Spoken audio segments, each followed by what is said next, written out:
Welcome back. Hope everybody had a very nice lunch. We're going to get started right again with State v. Sanders. This is a case about innocent possession. Question in this case is innocent possession a defense to possession of a firearm by a restricted person?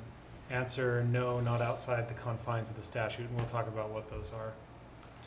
All right, so this is Zane Charles Sanders.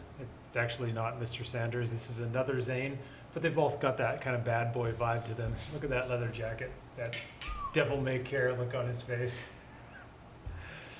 Sanders lived with his girlfriend and her son, and her son, was a hunter. He had several rifles that he kept in his mom's/Sanders's closet, though the ammo was stored in the son's room. One evening, Sanders saw that son had left his hunting rifles in the backyard, you know, like you do. They're just strewn about. And to be fair, this is what my backyard looks like, only these are Nerf guns rather than real guns, but that's kind of how my house is right now. Sanders was upset because the adjoining to the backyard was an elementary school. So he argued loudly with his girlfriend about the son's mess, and the neighbors called the cops. When police got there, they saw Sanders on the back porch holding a rifle, and he sounded drunk and told the officers, this is from the opinion, quote, in salty if somewhat unoriginal language to get a warrant. So he left the rifle on the porch, which it turns out was fully loaded, and he went inside. So he's asserting his rights. He knows his rights. So the officers do a safety sweep and they find guns, ammo, and a bit of marijuana. They also find out that Sanders is a felon, so they charge him with possession by a restricted person. At trial, he requested an innocent possession jury instruction that said the jury could acquit him if it found two things. First, that the firearm was obtained innocently for no illicit or illegal purpose, and two, that possession was transitory and that he took adequate measures to rid himself of possessing it as soon as possible. If this sounds familiar, that's because this is the test that comes from drug cases. So, State v. Miller, Utah 2008, said in very curt terms, innocent possession is a thing for drug cases, right?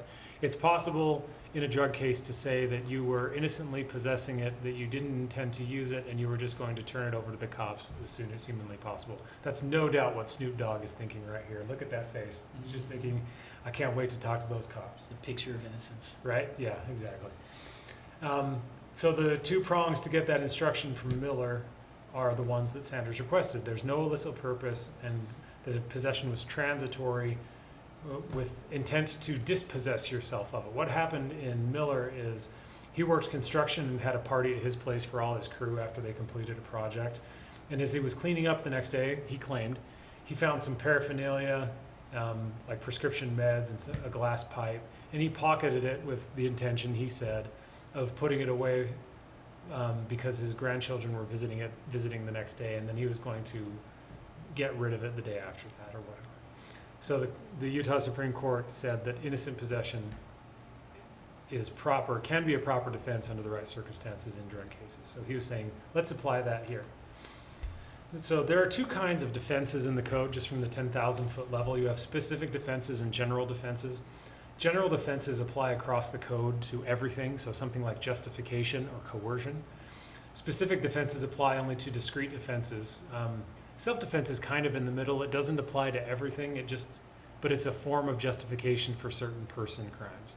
But generally speaking, you have something that applies mostly across the board, or you have something that applies just to a particular defense. So what is innocent possession is the question here. There's no general innocent possession defense, so it has to be determined on the merits of on what the statute says, right? So here's the statute. Defines Category 2 restricted person, and this does have an affirmative defense. It says it's an affirmative defense that the firearm was possessed by the person before they became restricted, it was not used as a crime, it was not being held as evidence, and was transferred to a lawful possessor. So this is for the circumstance where somebody's a gun owner and then they're later convicted of a felony, and they've got a little grace period essentially to dispossess themselves of their firearms now that they fit within the category of a restricted person, and they didn't. So they were already a lawful gun owner, and then their status changed, and now they have a little bit of time to dispossess themselves of their weapons, to go sell them or give them to family members or whatever, right? You have 10-day period. So that's what the statute recognizes. But Sanders says there's this case from the 80s called State v. Davis. Now, Davis was a Utah Supreme Court case from the early 80s. And if you know anything about Utah Supreme Court cases from the 80s, you know that the court was not the most careful or explicit about what it was doing. They would have these really complex cases that they would dispose of in these 3-paragraph per curiam opinions without citing to other authority. It was just, the court was not, to put it charitably, it was not super careful about what it did back in those days. Didn't give a lot of reasons in its opinions. So you have a lot of short opinions with lots of opining, but not much analysis or citation. But in Davis, the court affirmed a jury instruction that said possession required more than innocent handling of a weapon. So Sanders was pointing to this and saying, hey, this seems to recognize an innocent possession defense for unlawful possession of a firearm. On appeal, the Utah Supreme Court just marginalized Davis, and they used kind of a funny word for it. They said the decision was quaint. It's like, oh, isn't that cute? That old little decision that went your way that we're not even going to give any presidential value to. And it said, by the way, it also didn't really address the issue here. To the extent that it did, it had no precedential value, so the court overruled that. But there is a word of caution really quickly on this. The court says that it could envision a case in which it would be absurd to convict someone of firearm possession. So let's say a felon is visiting the house of another person who owns firearms, and while they're sitting there in the living room, they see a toddler wander out carrying an AK-47. And they run over there and take the gun out of the toddler's hand. I can't imagine that any of you would charge it under those circumstances. Of course, that story would have to be true, and the likelihood that that story is true under those circumstances is going to be thin, I think. But that's the kind of case the court is saying, if a jury believes that, then that's the kind of case where it would be absurd to apply it to some people, but that certainly wasn't the case here. And Marilyn, we're going to go to slide 256. Please.